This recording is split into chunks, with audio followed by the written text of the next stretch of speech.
Live. Trevor, what is going on, man? What's up, Scott? Dude, I'm really excited to have this conversation with you today because one of the most high leverage things that you can do to attract mentors, get first customers, get advisors, investors, just people in your life that are going to help push you forward is cold email and cold emailing them and starting a dialogue and ultimately growing that into a relationship. Trevor, why don't you just start off by just talking a little bit about how cold emails have affected your life and your career? Yeah, I've actually been looking for a way to teach cold emails to people for several years. Um, Sounds intense, but it's the truth because it's had a huge impact on my career. And I'm going to show, obviously, this audience today, I'm going to show all of you 8 emails that I have written that helped me in really big ways. And I think that cold emailing is the ultimate act of resourcefulness, and I think entrepreneurship is resourcefulness. And so the fact that you can just send someone an email um, and you can go from not knowing them, you're just sort of like one step away from meeting anybody in the world and building a relationship with anybody. And so I've used this myself, and I wouldn't be here today in my business. It wouldn't be successful if I didn't master this skill. And I see so many entrepreneurs that if they just knew this skill, they could open up a huge amount of opportunity in their lives. And so I sent out, you made a great course on it, and I actually sent out to our entire list because I'm so passionate about the subject, and I want to make sure that we expand upon it because it's just something that gets me excited. Totally, man. I mean, being one click away from anyone in the world, I just can't think of something more valuable. And perhaps it would be interesting, just real quick, because I mean, you're a master of this, man, to touch upon like some of the people that you've been able to invite in your life, whether they be mentors, investors, whatever it may be, that started off with a cold email. Yeah, so we're going to show a couple emails from people like that I sent to people like Seth Godin, the founder of Kickstarter, OMG Pop, Meetup.com, and I also got my investors in my current company. I actually met not through a cold email, but through a very similar technique. Um, and all of the cold email that I did, I'm literally going to go back 5 years ago when I was starting from nothing as an entrepreneur, and I knew nobody, and it built into a progression where it was a year before I started Lean Startup Machine. Everything that I did, those cold emails, helped create the momentum to do more things, including starting my business. I love it, man. I love it, and I'm a firm believer. And I have the same exact story as you, dude. Starting from nothing, knowing no one, just start hitting people up on email, trying to add value, and ultimately connect them and build a relationship that turns into something transformational after you get to spend some time with that person.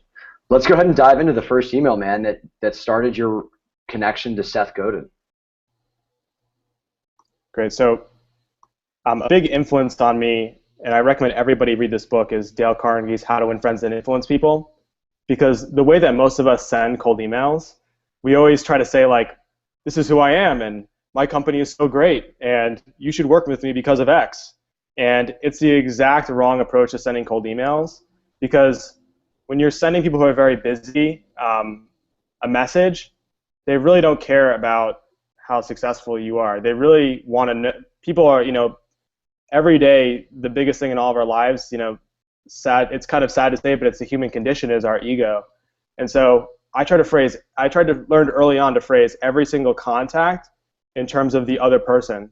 And you'll see in this first email, like I didn't really write very much about myself, and everything I talked to myself was in reference to Seth. So this was back in 2009, September, and he had just sent an email about his seminar in NYC. So the subject of my email was NYC seminar at NYU because I was a student at the time, and I played that student card and that NYU card repeatedly, and you'll see it in the other emails. But I started by saying, Mr. Godin, first I just want to say I'm a big fan of yours, and I love your writing about marketing.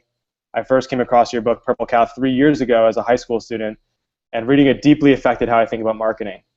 I read your email that says you'll be coming to NYC for a seminar on 10/22, so I was wondering if you might have time while you're in NYC to meet the Entrepreneurial Exchange Group at NYU's Stern School of Business. We are a group of about 50 undergraduates passionate about entrepreneurship and enacting change, like you, exclamation mark. We are very flexible with availability around this time, and we'd be honored to host you as a speaker. Anyway, I just wanted to shoot you this quick email because I'm excited about you coming to New York. Please consider if you have time to visit with some passionate students at NYU. If not this time around, perhaps we could plan something in the future. Question mark. smiley face, best Trevor. And I got a response from him the same day, saying that he wasn't available on the date that I suggested, but he kind of threw a challenge out there. He said, tell me how you can get the most people with the highest energy into the best spot during the day, perhaps in November, and we'll do it. I love it, man. That's proof in the pudding that it worked. And I assume that Seth did come and you guys did put this event together? Yeah, so I actually got 300 people to come view him speak.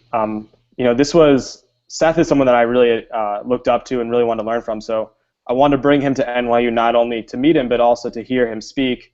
And a lot of the benefit that I got from this was not just meeting Seth, but I was a very unknown person at the time, and I got to have 300 of my peers see me up there and think, how the hell did this kid get someone like Seth Godin to come speak? So it was a big platform for myself, actually. It's probably the first moment that I kind of stood out among my peers. That's awesome, man. And again, that all started with just a few sentences cobbled together in a click on send. I think we can kind of maybe first talk about here just this first paragraph and kind of what it's all about as it relates to the human condition called the ego. What was your mindset, man, when you wrote this first sentence? And I can talk about specific points I really like, but I'd love to hear for you just what you're trying to accomplish here. Yep. And this is actually a pattern that I use is I try to say, I think like the best email that you can receive if you're someone who's a writer or someone who has a public persona is that you want to hear from a fan of yours. And so I just wanted to let him know, I'm not saying like I'm a business school student, major in finance and international business. I'm from New England, Boston area. I'm, this age. It was just like, I'm a fan of yours. That's all you need to know about me. And I love your writing. I just went right into speaking about what he cared about. It's amazing. And, not only did you say that, I love your writing, but you made a specific reference in his book, Purple Cow. And not only did you say that, reference this book, but you also said, quote unquote, it deeply affected how I think about marketing.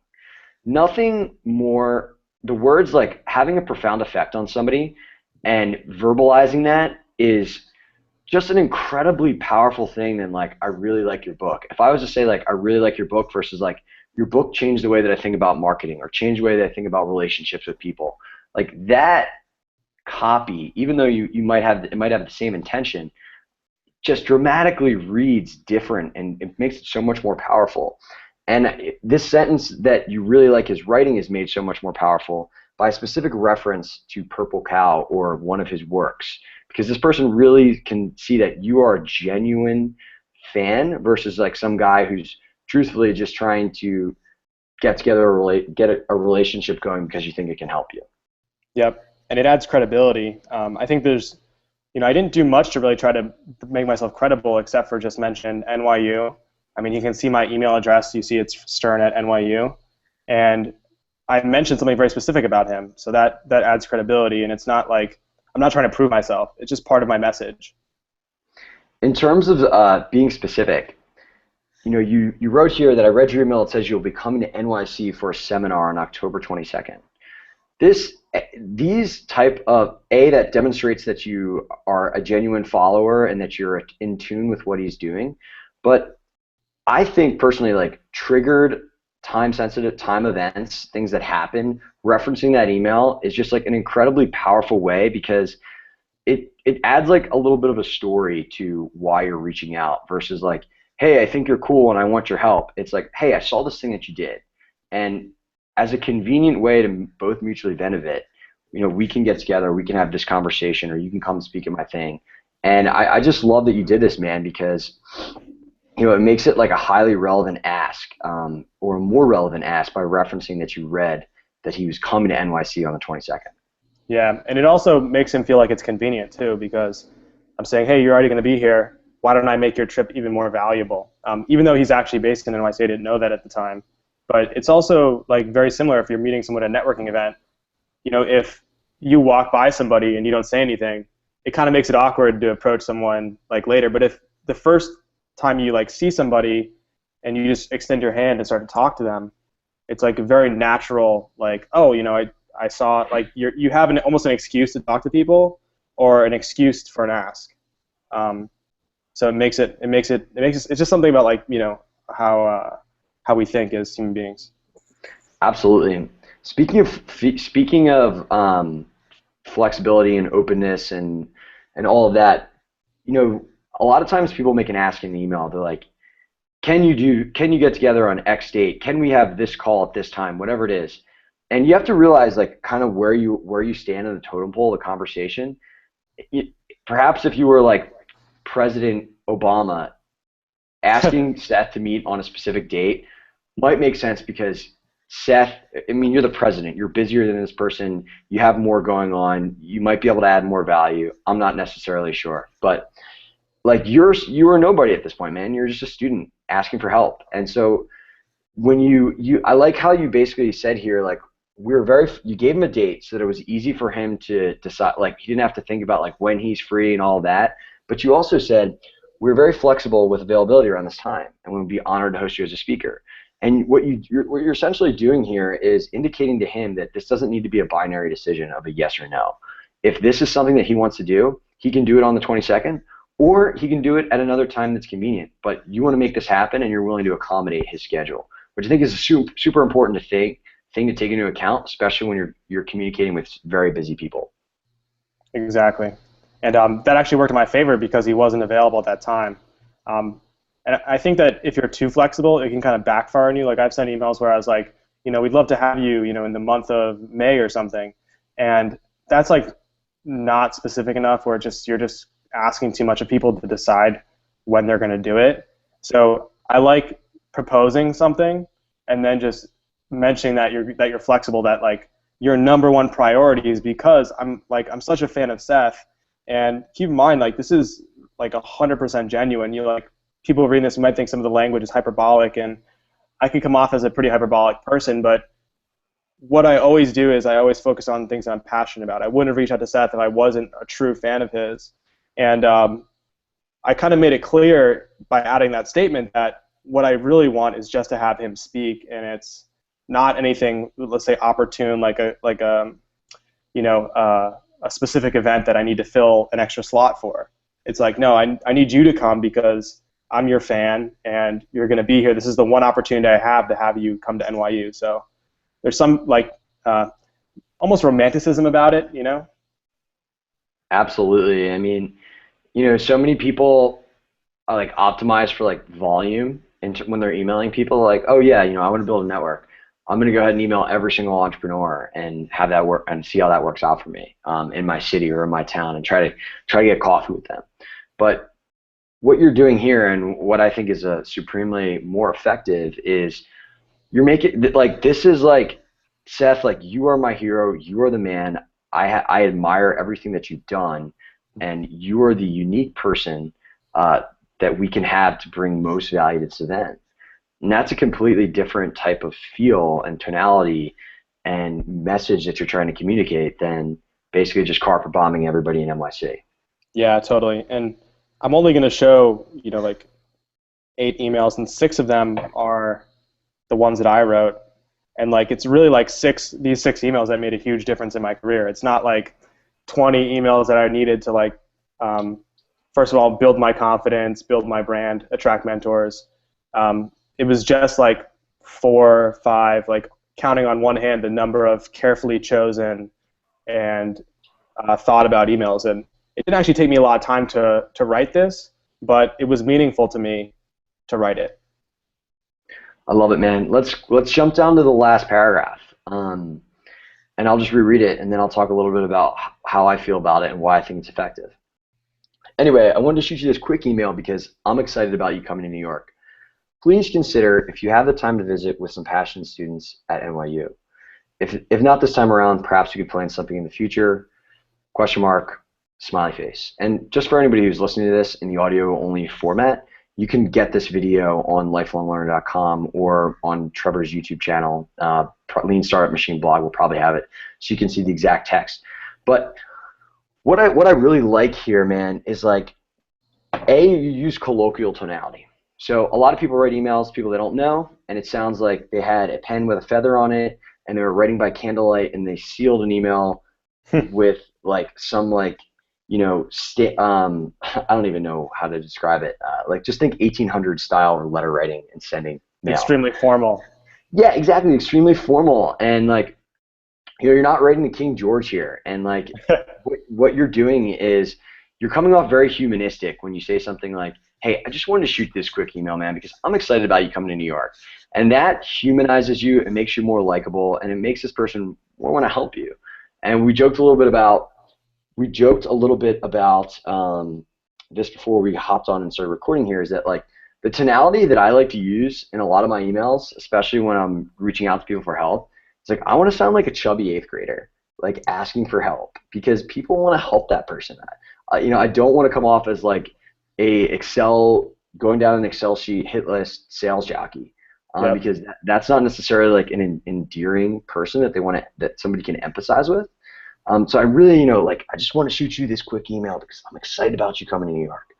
And then what this paragraph also accomplishes is like kind of like a summary and a little way for like at the end of this email, put yourself in Seth's shoes. He's deciding whether or not he should reply, what he should do, and like you make that decision easier for him and allow him to focus better when you just kind of provide like a 1-sentence summary here. I wanted to shoot you this email because I'm excited. I'd love for you to come visit some passionate students. And then you give them the optionality of, hey, if it doesn't work this time, maybe we can do something in the future. And then with a smiley face, which makes everybody feel good. Yep. And I'm almost like selling him a second time from the initial paragraph. Like most of the value I think is in the second paragraph where I say, this is NYU, you're already going to be in town, so it's convenient for you. And there's 50 passionate students that are just like you that want to be like you. And then at the end I'm saying, almost like thank you for reading this email because I know you're super busy. I just wanted to see if there was a way that I could help you out and add value because I'm a fan of yours. And if this is a waste of your time, like it's no big deal. And thank you so much. And so I'm almost like retracting a little bit, kind of like pulling back a little bit so that he feels the distance that I'm creating and then wants to bring it back to a close. Does that make sense? Man. Yeah, really, really great stuff. And by the way, just a fun little point that I would love to bring up here is that you can say the same exact sentence with or without a smiley face, and it sounds totally different. It just comes across the other. I'd be like, I could say like, sorry, I would love to help, but don't have time for this in the future. Don't have time for this right now, and put a smiley face or not a smiley face. And the tonality and perception that I have reading that email is entirely different. So anytime you're asking for something or maybe you're even declining something, like I always throw a smiley face in there in many instances because it reads totally different.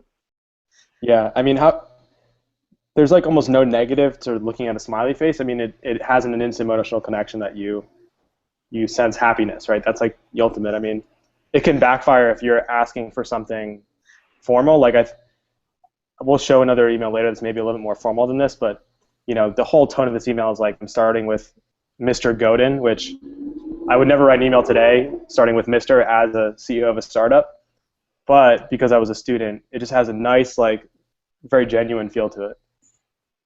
Yeah, you're looking at him with eyes of admiration, which who doesn't want to feel like that as the person who's receiving this?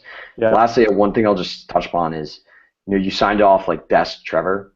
Generally, like signing off with best is just like a great standard. Like it's not too formal, but it's also formal enough for somebody that you don't know. So that's kind of like my default way to sign my name is just best. And here that's what you used. And if people are unsure of like how to sign off, for me that's what I typically go with. Awesome.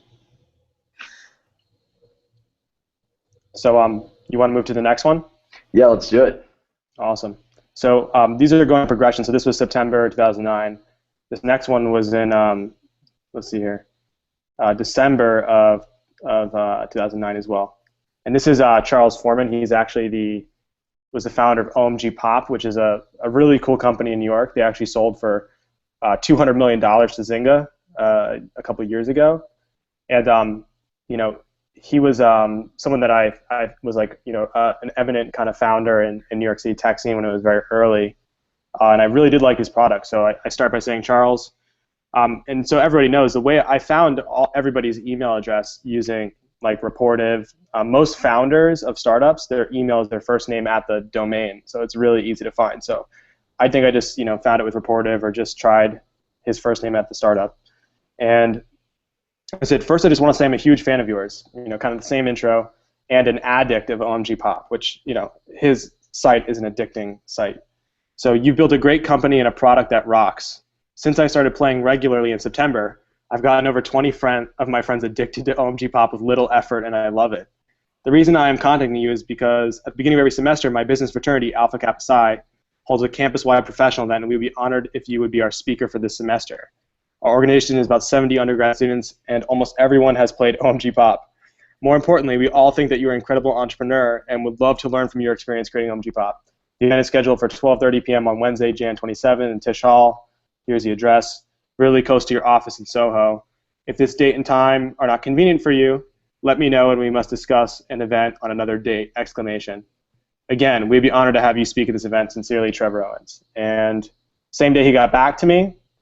And just to follow up here, I actually had to send him a couple follow-up emails to really close him, and I ended up calling and leaving a voicemail on his phone, being like, "Hey Charles, not sure if you saw some of the emails I sent you, but we're really we're out of time to confirm you for a speaker, so I need to know right away if you're going to be there." And so here's some more back on the follow-ups. When he said, we're good, I said, awesome, lots you could talk about. He actually asked, what should I talk about? And, Scott, do you want me to keep going through this, or do you want to break down the first one? Let's break down the first one, but I actually want to bring attention to the fact of how many times did you follow up, man? Yeah, I sent him one email to confirm. He didn't respond, so I sent him 2 follow-up emails to make sure that he was good. And my approach in the follow-up was never to be like angry or like annoying. It was always like positive. Like you can see in this one on January 11th, which is almost 2 weeks since he said he would be down to do it. I said, how's it going? I just finished playing some Balluno, which is a game on OMG Pop. And I said, let me know what's going on soon because the event time and date has been fixed because it ties with other events. We want you to come speak. If you can't, we need to find an alternative person for that date. Either way, hope we can plan something. And then after that, I think I called him and left a voicemail message, and he called me back, and we had like a pretty long conversation. And Charles became a pretty good friend of mine. Like I used to go to his office and it's kind of funny to admit it, but play StarCraft on Fridays. And I met Dan Porter, who was the CEO, who was a mentor to me, and I also met David Karp from Tumblr, who came to speak at NYU later. So I mean, this was the start of a really I think meaningful relationship. Yeah, man, that's so amazing to hear, and I just wanted to highlight your persistence because a lot of people, they send a cold email, they think the job is done, or even if they get a response, they think the job is done. Like the job isn't done until you get a yes or a no with certainty for whatever it is that you're trying to accomplish, and there is so much more to gain by following up and being persistent than there is to lose. And in this instance, it worked out in your favor. And not only did you get him at this event, but here's a lifelong mentor who's successful that's now in your life because you're willing to press reply a few more times and pick up the phone. So, well done, dude. I applaud you. Let's dig into this email. Sound good? Yeah, let's do it. So, there's a lot of people out there that would say, Charles, hey, I like OMG Pop. It's awesome. The effusiveness at which you talk about his product, which, by the way, is what he cares about the most, really stands out, man. When you say things like, I'm a huge fan of yours and an addict of OMG Pop, and then you point out, then you support this and say, since I started playing regularly in September, I've gotten over 20 of my friends addicted to it with little effort, and I love it. Is that a little bit different than saying I like your product? Yeah, I look back on this and I'm like a little bit impressed by myself. Yeah, man. I mean, this guy's pouring his life into this company, and you're telling him that, like, not only are you loving it, using it, and supporting that with like specific details, like you started playing in September, but that you've actually went out and evangelized for him. Exactly. I'm not just a And fan. man, I'm not just a fan. I'm a promoter of his. yeah, I mean that's huge. Like, so like right away, you hook me in.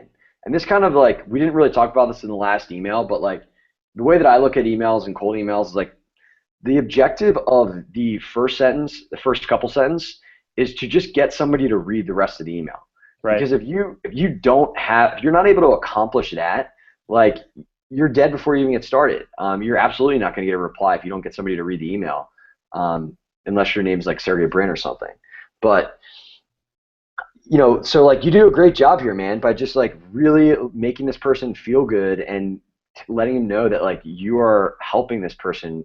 And then after that is kind of where you introduce where there could be some value and really talk about like the meat of the conversation, which is the same exact format that you did in the first email. Let's go ahead and like kind of break this down a little bit. You give us a very clear reason exactly why you're reaching out, and it's because of your business fraternity is holding this professional event. And not only like we'd love to have you, but when you say words like we'd be honored if you'd be our speaker this semester, that does a couple of things. Like using powerful, effusive words like honored, replacing like we'd love or we'd like. I mean, it's just so much, it just reads so much better, man. It makes it seem like this is super important. And then speaking of, if you would be our speaker this semester, that to me is very indicative of like, this is not just some event where it would be cool if he came. Like this is a one-off instance where you are a special person that Right. we'd love to have for this particular thing. And that to me just seems like way more high value as a person that's receiving this than being another guy who's just, a name on an Excel sheet of people that might make sense for it. Yeah, and it's like creating a little bit of a fear of missing out because I only have this opportunity once a semester to make him the speaker for this. So if he doesn't have time on this date, then I can't reach out to him again for 6 months. So it adds some kind of like, scarcity to coming to that and being that speaker. Yeah. Yeah, really good job, man. And the rest of the paragraph continues to support that. I want to talk real quick about how you like artfully and tactfully made this a no-brainer. And hold on one sec. Somebody's knocking on the door. I think they're locked out. Sorry, dude. No problem.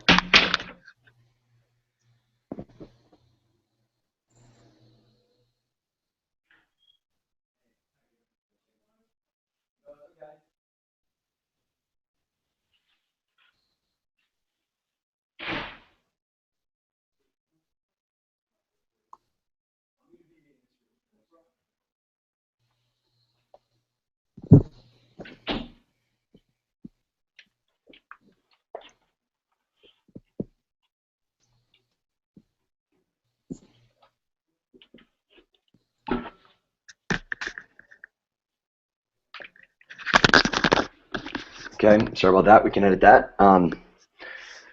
So yeah, man, I want to talk about this last paragraph here because one of the things that people need to realize is that the easier you make something seem or actually be, the more likely somebody is to comply with that ask, right?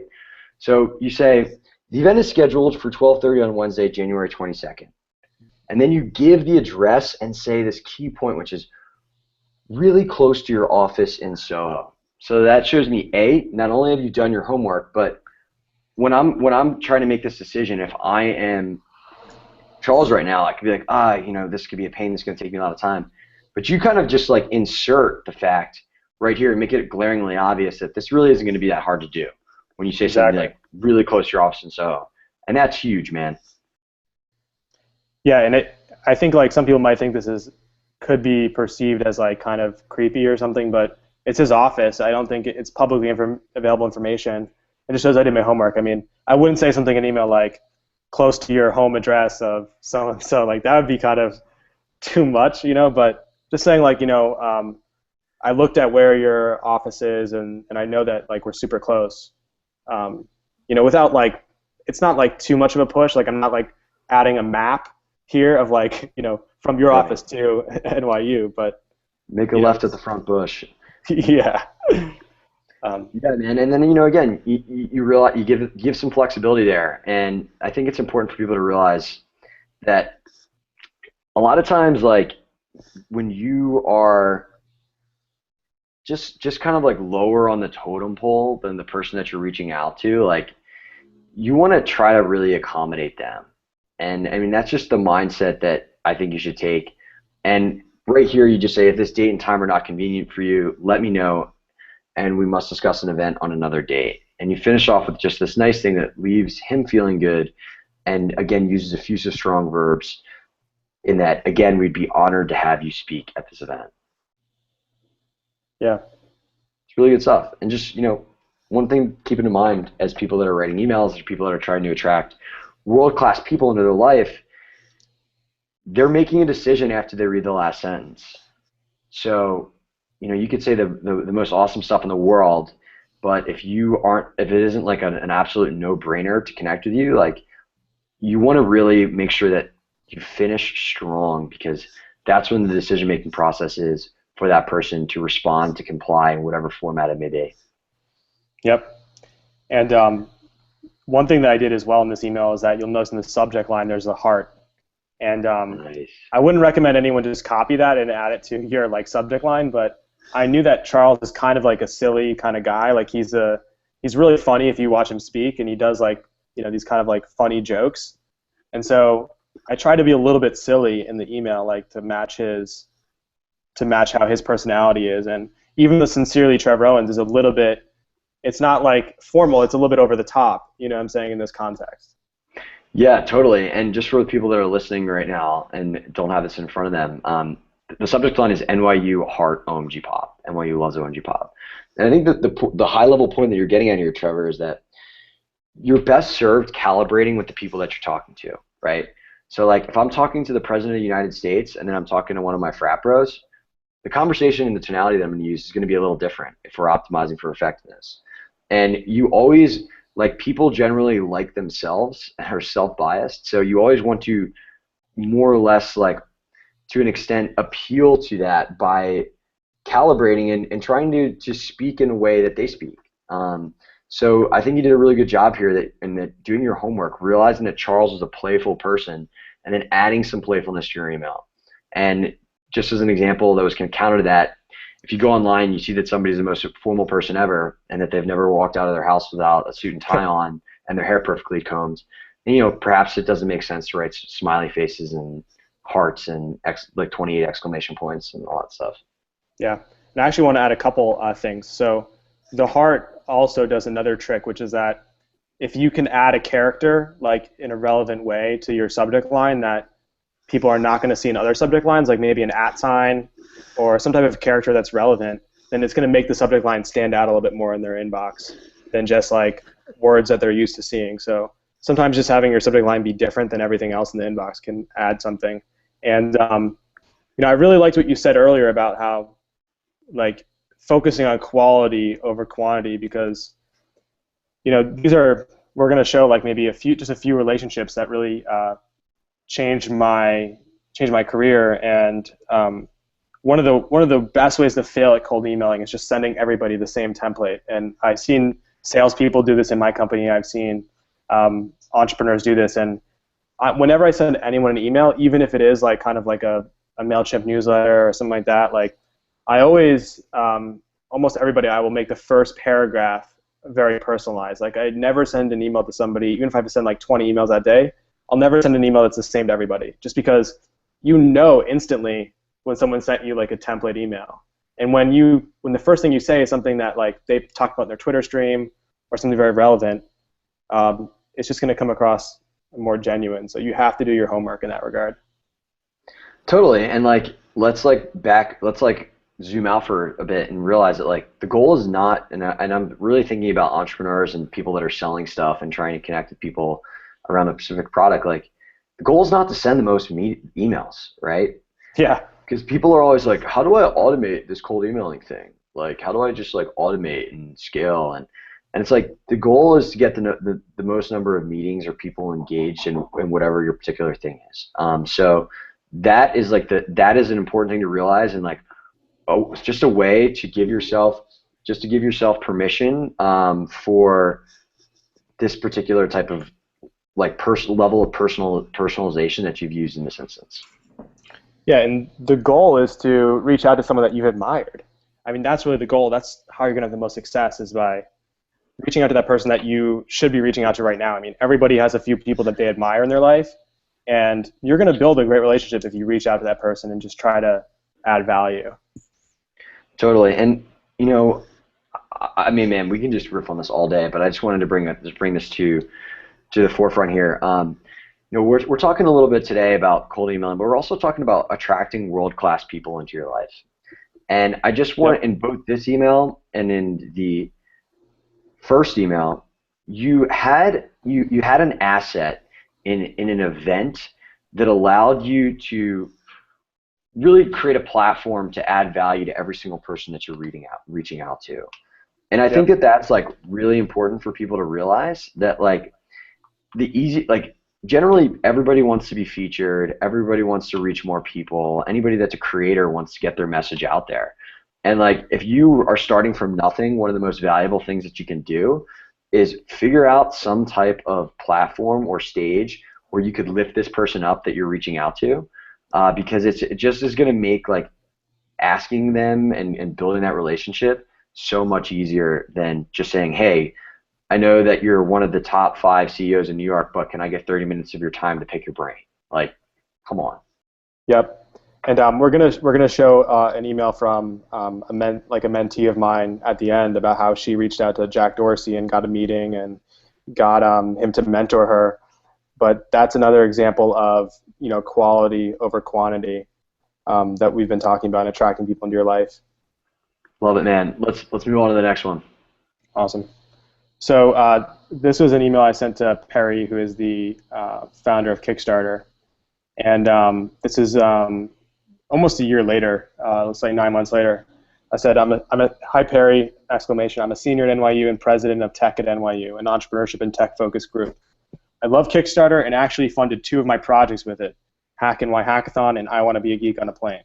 Really admire you for what you've built. Period. We're having our first ever Invention to Venture workshop on Friday. It's an all-day bootcamp to teach the basics of entrepreneurship to people who aspire to invent technology that will have a positive social impact. I need someone to talk about finding the money, and instead of having a VC, I thought it would be amazing to have you come in and talk about Kickstarter and entrepreneurship! Exclamation. Let me know what you think. The event goes from 1 p.m. to 5 p.m. and you'd present from 4:30 to 5 p.m. Best, Trevor. What happened? And the next day I got an email back from him. He said, you know, hi Trevor, happy to come and talk. I'll probably just speak for a little bit and do more Q&A. Sound cool? And I said, I just said, you know, that's great. And he connected me with his assistant who helps schedule. Love it, man. Love it. So let's kind of dig in here. Take me through what you were thinking in the first paragraph. Yeah. So it's a little bit different because I did kind of say who I am, but you notice it's like, let's see here, I'm just counting the words, 1, 2, 3, 4, 5, 6, 7, 8, 9, 10 words. In 10 words I say exactly who I am. And I'm trying to, I guess, promote Tech at NYU a little bit here by saying it's an entrepreneurship student group, but immediately it's not necessarily just about me, it's about other people as well. That's why I'm reaching out on behalf of the group of people that want to hear from him. In the second sentence, I explained that I'm actually a big user of his tool, and I'm not just, you know, someone who bought something on his site. I actually used it twice on 2 occasions to fund 2 of my projects, and actually both these projects were actually pretty high profile, and a lot of people signed up for them.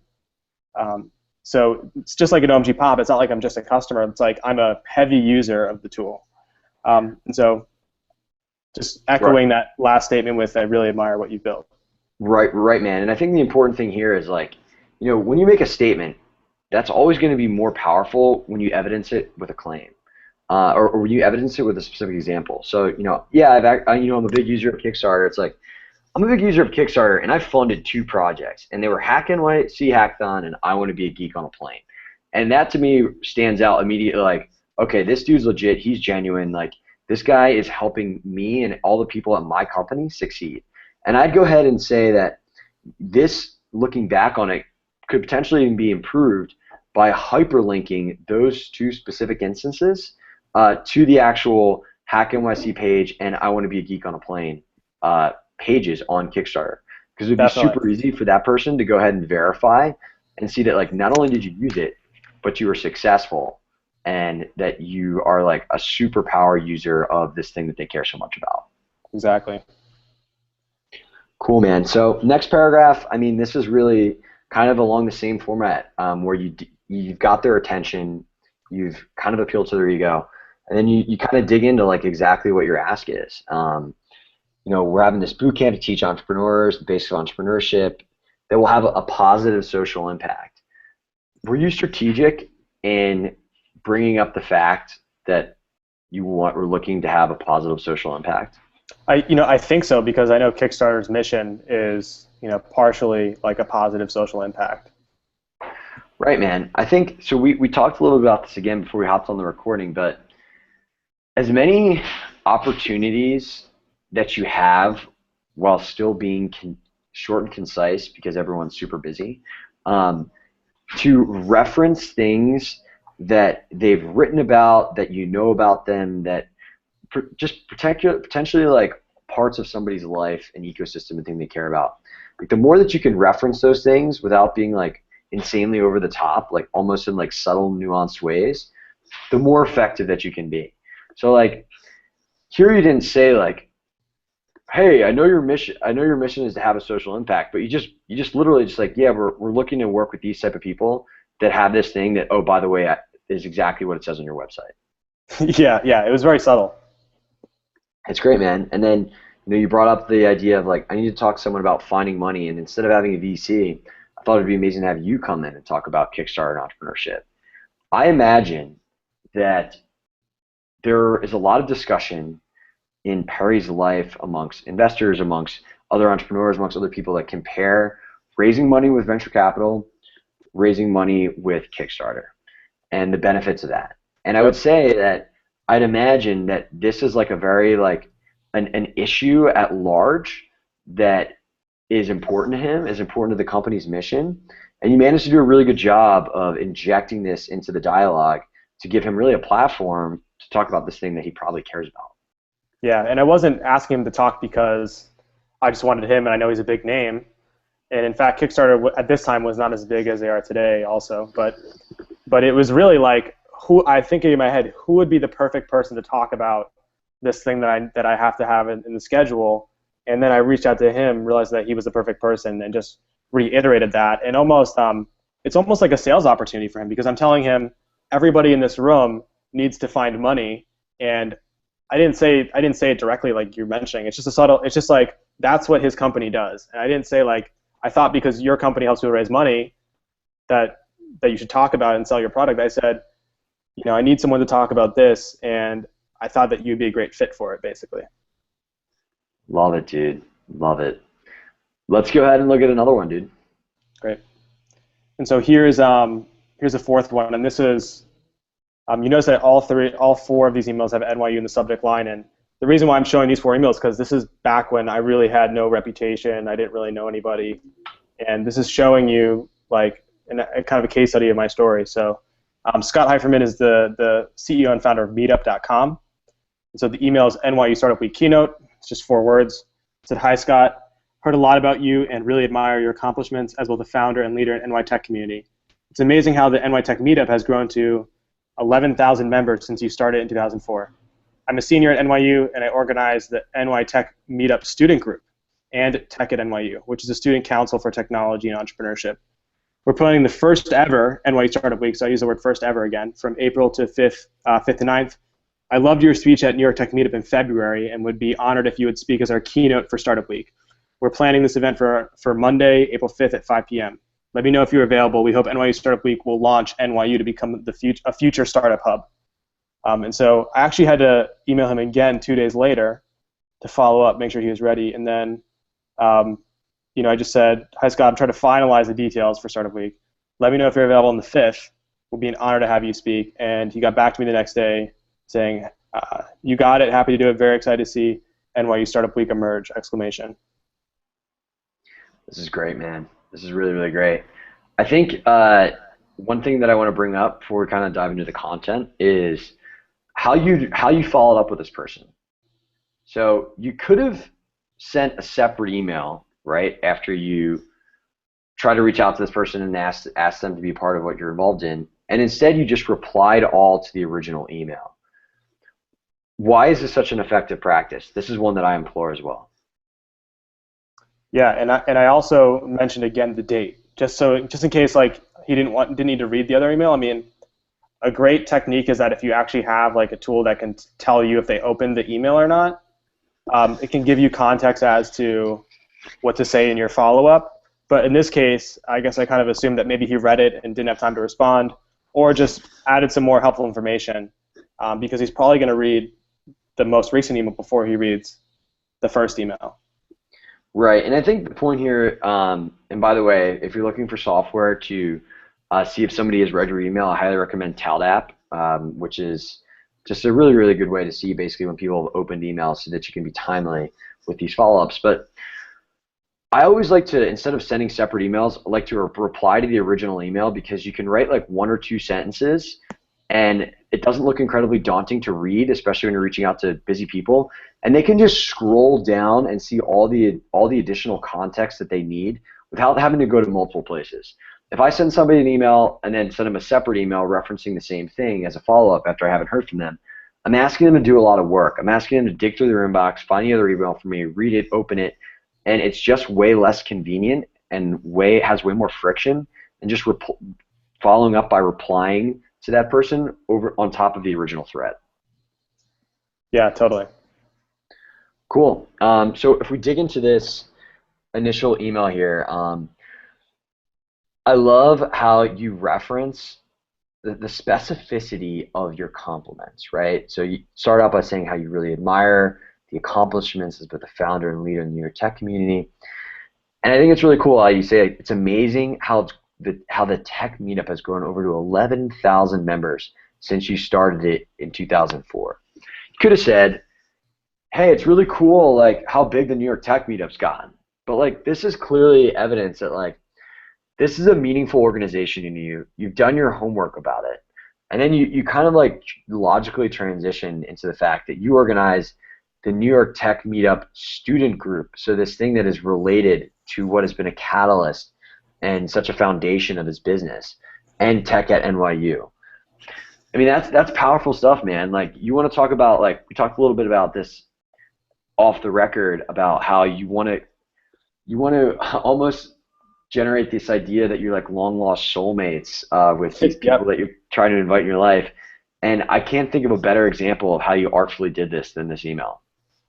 Yep, and also in this email, I could have said that I want you to, I focus on his accomplishments as a leader in the tech community. I didn't really focus on his accomplishments as a CEO, because you'll notice that like NYU Startup Week, I'm sort of subconsciously modeling that like what I'm trying to do is like follow in his path.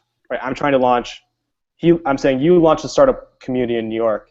I'm trying to launch a startup community at NYU, and so I need you as the godfather to come and bless this event. I love it, man. I think one just general mindset that people need to realize when we're talking about like world-class mentors, just people that can change your life. Everybody wants, at least in my opinion, I feel this way. Like everybody, all these people that have accomplished so much, like after they've set out and accomplished what they want to contribute. And I think like the most fulfilling way to contribute is mentorship. And like I definitely like I want a protege. Like I want somebody who's just like a hustler who just like wants to go out there and just like rip people's faces off and do awesome things. And apologize for the graphic way that I put that, but that's speaking from the heart here. And you've kind of like incited that idea in him that like, hey, like I'm just like you. I'm trying to do this thing, and like I'm looking for somebody to help me out. And like that's some powerful stuff, man. Yep. If we look in the second paragraph, I also said I loved your speech at the New York Tech Meetup in February. And so I'm saying, like, I've seen you speak, and you're the person that we need to speak as our keynote. So again, like referencing, like you said, specific details like there's like layers upon layers of justification in these emails for why he's the only one who can do this. And so it's like you said, it's like I'm positioning sort of like his destiny is to be here, and if he doesn't come, it would be like a moral, like something immoral almost. Yeah, totally. And again, you basically like plant the seed that like this thing that you're creating is a little mini version of what he's created in the New York Tech Meetup, and that we hope NYU Startup Week will launch NYU to become a future startup hub. Yep. And he created like New York as a startup hub with the New York Tech Meetup by creating this mechanism that allowed people to really get together. Yep. So that's just really, really good stuff, dude. And just so everybody's listening, when I wrote these emails, like we're breaking this down. We're showing the psychology of how this was worded, looking back on it. But at the time when I wrote this, I didn't like have a book of psychology to write these. But what I hope that everyone can take away from this is the philosophy of the mindset that I came into it with. And over my career, I have started to obsess over the way to say things in emails and every punctuation and the flow of the emails. But here I just approached it from a very and every email I approach from a genuine perspective. Which is the most important thing, right? Because anytime you're talking about a value exchange, and this certainly relates to sales, like if you don't believe in the words that you're saying, that's going to come across in the email. And even if you're able to fake it for a little bit, when you meet that person when you meet that person in person, it's going to leave a sour taste in their mouth if you're not coming from a place of genuineness and just truth. So I'm really glad you brought that up. Yep, and all of these emails have been super brief. I mean, this email is only 7 sentences. It's 2 paragraphs, and brevity is so huge when you're in one of these people. I think if I wrote an email, if I added 1 paragraph to this, it would lose a lot of the punch and the power. Absolutely, and by the way, like when you're emailing these busy people and you write paragraph upon paragraph, listen, like Trevor, I'm sure you get hundreds of emails a day. I get hundreds of emails a day. I just look at that like this like Bill Shakespeare novel in my inbox, and I'm like, oh my God, this is going to be so much work to read this. I have other things to do, and I don't even know who this person is, and my life's pretty damn good without this in my life, so I'll probably be okay if I just delete this. And yeah, I mean, like you just have to realize like you're competing for somebody's attention, and the less amount of work that you're able to make anything seem, even if that means just reading an email, which is accomplished by brevity, the more likely that you're going to get the result that you want. So Exactly. Couldn't agree more. And in my sales emails, in the cold email mastery that we just shared with all the people that are involved in what you're doing, I try to keep emails 4 sentences or less, because again, like brevity is huge. And I'm not saying that every email has to be, but just a general mindset here is like people are not only evaluating like what you're saying, they're evaluating even before that, like how much work this is going to take them to read, process, and respond. Right. Cool. And one thing I also, I don't know if I mentioned this already, but you should have Rapportive as an app, because one thing that'll show up, I'm not showing it here, is that on the right side, when people receive an email from you, it'll show your picture and it'll show some links to what you do. And you want to make sure the picture that you have there is like some very professional, nice photo, as opposed to something like, random or that doesn't provide you in a good light, because most people have a Rapportive. Totally, man. Cool. Let's keep chugging. Cool. So next thing is it's not gonna be an email I'm gonna show you guys, but it's in a similar vein. I really want to share it because this was sort of the climax of some of those things that I just showed you, and those events that I did was that I wanted to go on a trip with Dave McClure where he toured around Asia with some geeks and went to different tech conferences. And so I made this Kickstarter project because I literally couldn't afford to go on the trip when I was a student. And so 42 people, helped donate $1,500 to me. That was a big help. And the whole point of cold emailing is to make a good first impression on people, because a good first impression is just incredibly priceless. And when it comes to raising money, hiring people, selling a product, the first impression is really make or break in many regards. And both Dave and Mark are now investors in my company because this was hilarious and it made me stood out. So let me just share with you the copy. I spent a lot of time thinking of the metaphor I wanted to bring across, and I actually had something like pretty like bad when I first tried to do this. I went to a friend of mine, Matt Morales, who's a very good blogger and copywriter, went to Columbia Journalism, and I had like this long-winded thing, and then he said like to me, just be funny and show your ambitious side, because I could say like what a great trip this is, but instead if you entertain people, they're more likely to contribute the money. So this is the key sentence here. It'll cost me $3,500 to go on this year's Geeks on a Plane trip and hang out with the smartest and most influential ballers in the startup industry. And you can see this graph this photo a lot of people thought was really funny because I said the plane, 30 plus other geeks, Mark Street baller, Dave McClure baller, me aspiring baller. And I photoshopped this myself, got like a stock image, so it is pretty graphically pleasing. And then if you just read this, you can see the copy yourself, but there's some funny parts in it. And I said, what the fuck is Geeks on a Plane, with these characters instead of actually saying the word fuck. And I said, I just explained it very briefly, and then I made sure that it was going to cost me $3,500, but I wanted to only raise $1,500 or only $1,000, I believe. And I said, if anyone helps me out, I'll totally return the favor to you by pledging you're investing in me personally, and I'm personally grateful. Every dollar counts. You aren't charged about me. I think a great general takeaway here for people, and something I want people to realize, is most people are bored as hell at their jobs. Like, most people are bored. And so, like, if you can get them to smile, you've won. You've won that initial first step. You're going to get them to reply. So, like, I think you just do a really good job here of appealing to that. And you're like, listen, like, realistically, you're asking people to go and pay money so that you can go meet people that you want to meet. Like, that is like not considering there's like all these different ways that people could spend their money in a way that's not on themselves, like building wells, like for something like charity water or helping the homeless or whatever. Like, that is a tall order, man. But I really feel like a huge part of your success here was that, like, you're able to play in the fact that, like, one of the most amazing things in life is when you encounter something that just delights you and makes you smile.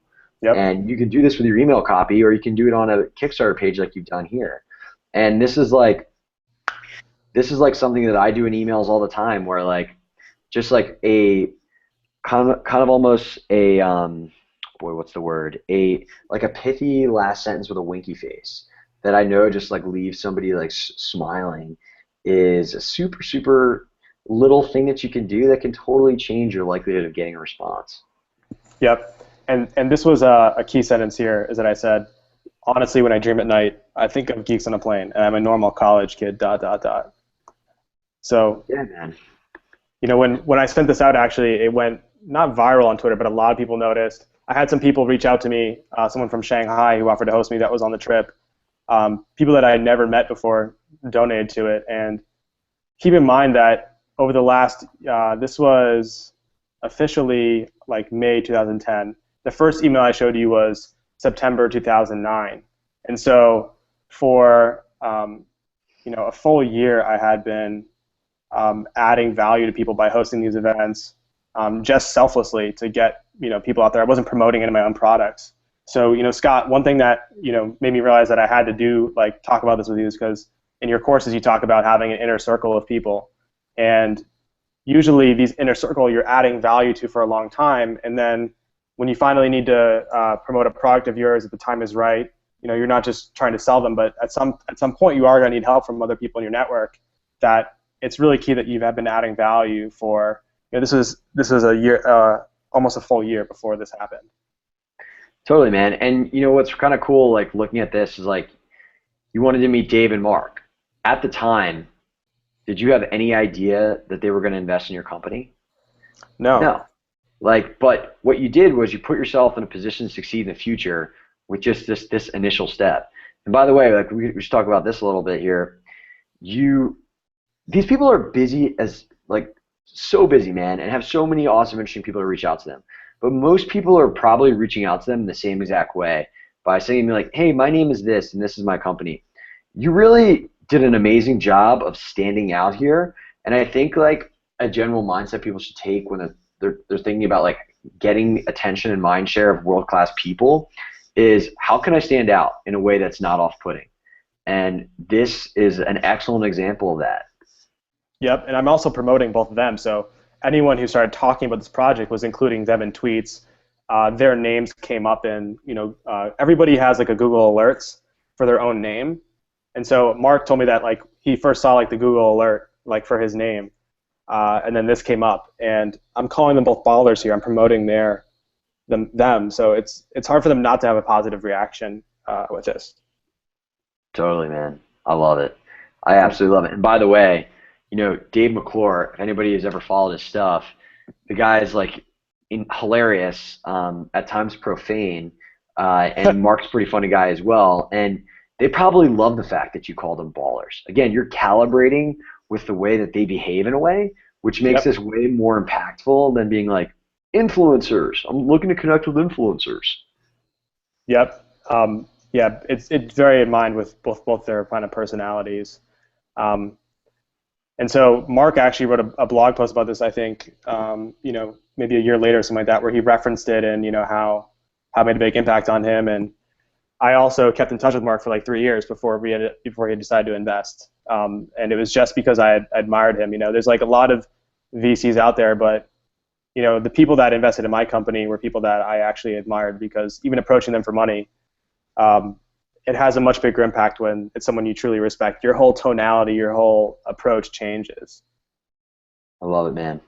Let's keep going because I want to make sure we get through these last couple. Yeah. So let's quickly. This is one that I sent a lot later. It's 2012, but this is Brad Feld, and he's a great VC.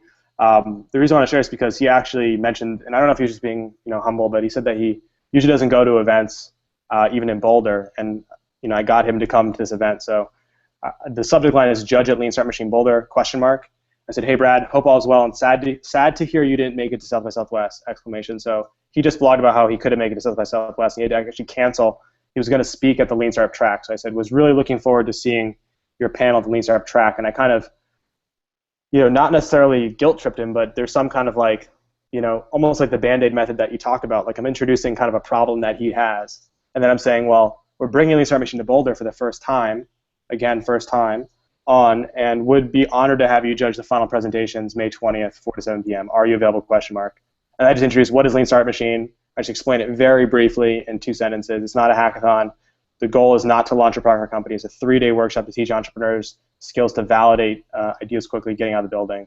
We've done 18 workshops in 11 cities, training 1,000 founders. It's awesome, man. Really, really good stuff. Obviously the first thing you do here incredibly well is, again, like reference the fact that you're in tune with what he's doing by making that first sentence. Like, sad to hear you didn't make it to South by Southwest. And by the way, how did you know that? Yeah, he wrote a blog post about it, I think, a couple days before. So it was very timely, too. I mean, it wasn't like a month later I responded saying, hey, sorry you're not going to be at South by Southwest. It was like very relevant. Totally, dude. And I don't even know if you did this intentionally or not, or it just happened to be like slightly ingenious. When you talk about this last paragraph, when you talk about like what the Lean Startup Machine actually is, it's very in alignment with like everything that Brad does. Like Techstars, for those who aren't familiar, the incubator, it's essentially helps people launch companies that have like a little bit of traction and help really like scale those out. His book, it's called Do More Faster. So when you say things like validate new ideas quickly by actually getting out of the building, like that is like so in alignment with what he's all about and what he spends his time and energy is focused on. Yep. And I knew, I mean, he was already going to speak at Lean Startup Track, so I knew it was relevant to him. That's awesome, man. I really like that. I think you had an idea, or you had an email here of that wasn't successful that I think might perhaps be interesting to look at. Yep. So let's jump into that one. So this is an email that I helped write with Vivek Patel, who, if any of you guys don't know, he was a president of tech at NYU, just one of the eminent up and coming hustlers. And we tried to get Peter Thiel to come speak at NYU Startup Week, and this email didn't work. And I think, part of it is that when you write a cold email, the timing of that is really important. Andrew Warner from Mixergy has a cool course on how to do Mixergy and how to approach people. And one of his advices is to approach people that are in a time in their life when it's relevant that they want to get in front of people that, maybe that they're going to get more value out of it. If someone's super busy, doing lots of stuff, or if let's say they just finished their book tour, they're probably not going to want to go out on tour again if they just finished their book tour. But if they're about to release a book, that's probably the perfect time because they're going to start ramping up. They're looking for dates to come to their book. I've helped get speakers like Mark Echo for The Alley, where I was like, yeah, he's doing a book tour right now. Perfect time to reach out to him. I've had friends who got a really top investor because that person just sold their company and was kind of getting past a pretty down time where they weren't in the media a lot. And you could tell that they were ramping up for their next thing. And so timing, when you're thinking about who to approach, just timing at their time in their life is so key. And some of these cold emails are going to fail for reasons you can't control, but I'll talk about why I think maybe this one could have been a little bit better. So we said, hi, Peter, you've been inspirational to my classmates and I in your philosophies, actions as an entrepreneur, as an investor, and as a founder of the Thiel Foundation. For these reasons, I and the officers of Tech at NYU will be honored to have you deliver the keynote for NYU Startup Week Monday, October 6th from 6:45 to 8 p.m.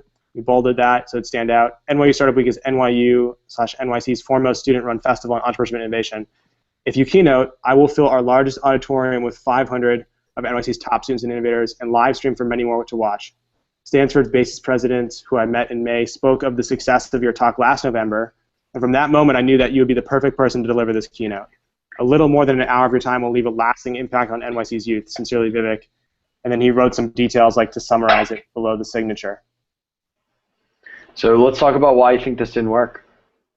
So I think the paragraphs are a little bit meatier than some of the paragraphs I'd already written. I think it's probably a little bit, it could be, there could be more brevity to it. Also, I don't know, just maybe it's because I'm a little bit OCD when it comes to emails, but it says, hi, Peter, and then there's no space between the salutation and the first paragraph. So it feels a little bit heavier. And then I think that he adds, you've been an inspiration to my classmates and I, and in the second sentence, for these reasons, I and the officers, it's just a little bit more verbose than, I would just cut out some of those commas in the first sentence. I wouldn't say a long string in the sentence. I would make sure that if I'm looking at the first sentence in my web browser, that it wouldn't be more than one line. I would have a quick one punch, and then if there needed to be a longer sentence, I would only if it really needed to be a long sentence. Yeah, definitely, man. I'm a little bit extreme at times with my life and different things, but like, if I don't know, I actually haven't really followed Peter as much, and I don't know that his tonality and modes of communication. But like, if I would have said something like, "Dude, hi Peter, I don't know how else to say this, man, but you're a freaking inspiration to me," like that, that just like stands out. And I always like to try to like write emails like I'm actually having a conversation with the person, because I want them to show that I'm a real human person and kind of develop some empathy there. Yep. And when like you said, when you have this like big blocky paragraph and it's been like, you've been inspirational to my classmates and I in philosophies, actions, thoughts written down on paper. It doesn't like where's the human? Yep. And I think that's kind of how I feel. And I think one thing is that his email address is vivek@tech@nyu.com. He should have had his NYU address. And also, it doesn't really provide a lot of evidence for that claim, like we've been talking about. Like Vivek isn't, I'm knocking on Vivek because I actually helped him a lot write this email. But we didn't create any contrast between Vivek and Peter. There's no really rapport being built in this first paragraph here for them to have common ground, right? There's no like he tries to do like in the second paragraph. I talked to people who I met, and they said that you spoke, and it was great. I knew you'd be perfect. In my last one, I said, Scott, I saw you speak, and I knew because I saw you that it was perfect, instead of secondhand. And I contrasted him being a leader in the New York tech scene to me wanting to be a leader at NYU. And so there's no like contrast and rapport between Vivek and Peter here. And this just kind of rubbed me a little bit the wrong way, where he said, if you keynote, I will fill our large auditorium with 500 of NYC's top students. I think it would just be much stronger to say, we're going to be hosting at the largest auditorium, and there will be 500 students there. You know? Totally, man. So you're actually like trying to put some pressure on him. Like, if it's almost like unnecessary to say, like, you know, I need you to come to be part so I can get 500 students. Whereas a better way to say it would be, you know, there's already going to be 500 students there, you know, if you come, which is basically the same exact thing. Could agree more, man. It's always better to like have certainty in the value add than like make this contingency that brings into question whether you're actually able to accomplish like where you can deliver value. Yep. Let's go ahead and talk about the Jack Dorsey email, because I think that's a pretty powerful one. Yep. And so this was another a mentee of mine, and she came up to me after an event when I talked about finding mentors and how you should just like, and I hope what everyone does after watching this is make a list of the 5 people that you respect the most and that you like really dream of meeting, and just email those people. And I said that at this event, and she came up to me and she said, well, you know, I'd really love to meet Jack Dorsey. And I said, well, like, what are you waiting for? His email is just his first name at his domain. Just shoot him an email tomorrow. Like, I dare you to send him an email tomorrow. And most people wouldn't do that, but you know, she did that. She emailed me the next day and she did that. And then I asked her to send me the email for this session that we're doing. And she said, Jack, the subject was student introduction, which I think subject could be probably a little bit better, but it's student introduction, you know. And I'm a senior at NYU and have been interested in tech startups for the past couple of years. Whenever I go to any talks and talk about, they talk about having a mentor or role model, immediately I think of you.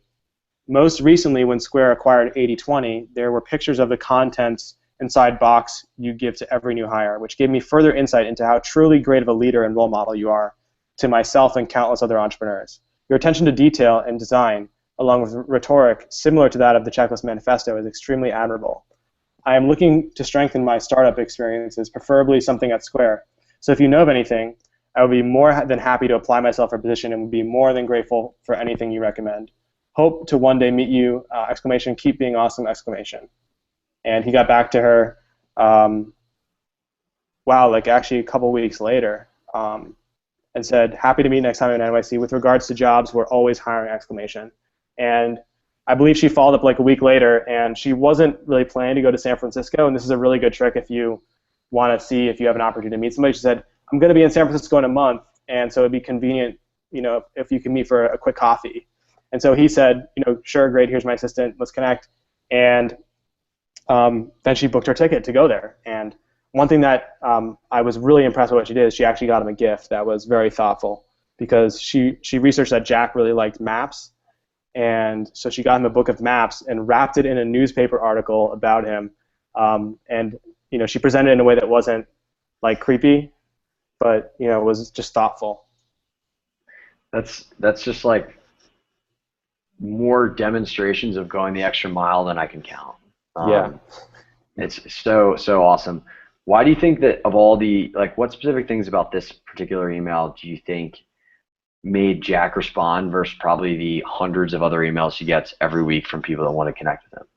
It's really all in the second paragraph. I mean, it's just so relevant and so much evidence of the first claim that, you know, it just adds tremendous credibility to her, and the fact that she's a student, you know, and you know, she didn't actually give a specific date here, so I think that was a little bit of a risk. But she also, I think, was intelligent to put something again relevant. She was like, I'd love to intern at Square. So I think that helped kind of close the gap for her, where as there's like a business incentive for him to some regard to like get someone who could maybe add value to Square. Like everybody who runs a company that's an entrepreneur wants extremely passionate, hungry young people to work there. Totally, man. I mean, that's his job as CEO, is to bring on great people. Yep. So you have to appeal to like how you can help that person out.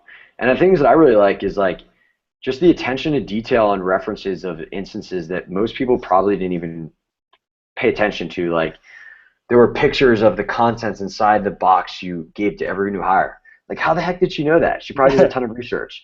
Bring up the Checklist Manifesto, which was mentioned perhaps in a blog post like a year earlier, knowing that that was important.